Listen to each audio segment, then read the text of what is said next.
الحمدللہ رب العالمین والصلاة والسلام علی سید الانبیاء والمرسلین۔ ناظرین کرام، سیرت مصطفیٰ سیریز ایپیسوڈ 16 میں ہم آپ کو خوش آمدید کہتے ہیں۔ ناظرین کرام، کفار مکہ خاندان بنو ہاشم کی انتخاب و لڑائی کے خوف سے پیارے آقا مدینے والے مصطفیٰ صلی اللہ تعالیٰ علیہ وآلہ وسلم کو وہ قتل تو نہ کر سکے، لیکن طرح طرح کی تکالیف ضرور دی۔ آپ صلی اللہ تعالی وسلم پر ظلم و ستم کے پہاڑ جو ہے وہ گرا دیتے ہیں۔ چنانچہ سب سے پہلے آپ صلی اللہ تعالی علیہ وآلہ وسلم کو کاہن، ساحر، شاعر، مجنون کا ہر کوچ و بازار کے اندر زوردار پروپیگنڈا کرتے ہیں اور آپ صلی اللہ تعالی علیہ وسلم پر نازیبا الفاظ بکتے ہیں۔ اور ایک روایت کے اندر آتا ہے، جب آقا علیہ السلام حرم کعبہ کے اندر نماز پڑھ رہے ہیں تو ایک دم سنگ دل کافر عتبہ بن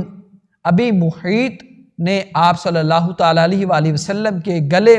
میں چادر کا پھندا ڈال کر اس زور سے کھینچا کہ آپ صلی اللہ تعالیٰ علیہ وسلم کا دم گھٹنے لگا۔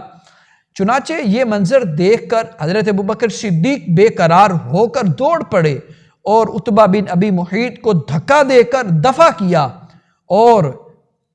یہ کہا کہ تم ایسے آدمی کو قتل کرتے ہو جو یہ کہتا ہے کہ میرا رب اللہ ہے۔ اس دکم دکا میں حضرت ابوبکر صدیق نے کفار کو مارا بھی اور کفار سے مار بھی کھائی۔ ناظرین کرام، اسی طرح جب آقا علیہ السلام وہ قرآن مجید فرقان حمید کی تلاوت کرتے تو اہل مکہ قرآن لانے والے یعنی جبریل، قرآن بھیجنے والا یعنی رب، اور قرآن کی تلاوت کرنے والے یعنی رسول اللہ صلی اللہ تعالیٰ علیہ وسلم کو بھی گالیاں دیتے تھے معاذ اللہ۔ ناظرین کرام، اسی طرح ایک اور روایت کے اندر آتا ہے، حرم کعبہ کے اندر پیارے آقا مدینہ والے مصطفیٰ نماز پڑھ رہے ہوتے ہیں۔ عین حالت نماز میں ابو جہل نے یہ کہا کہ کوئی ہے جو آل فلاں کے ذبح کیے ہوئے اونٹ کی اوجڑی لا کر سجدے کی حالت میں ان کے کندھوں پر رکھ دے۔ یہ سن کر عتبہ بن ابی محیط کافر اٹھا اور اس نے اوجڑی کو لا کر حضور صلی اللہ تعالی علیہ وسلم کے دوش مبارک پر رکھ دیا اور آقا علیہ السلام سجدے میں تھے، دیر تک اوجڑی کندھے اور گردن پر پڑی رہی اور کفار جو ہے وہ ٹھٹھا مسکری ہنستے رہے، باتیں کرتے رہے، لیکن اس پر آقا علیہ السلام کی صاحبزادی حضرت سیدۃ النساء حضرت فاطمہ زہرا رضی اللہ عنہا ابھی چھوٹی عمر میں ہوتی ہیں، آپ آتی ہیں اور کفار کو زجر و توبیخ کرتی ہیں،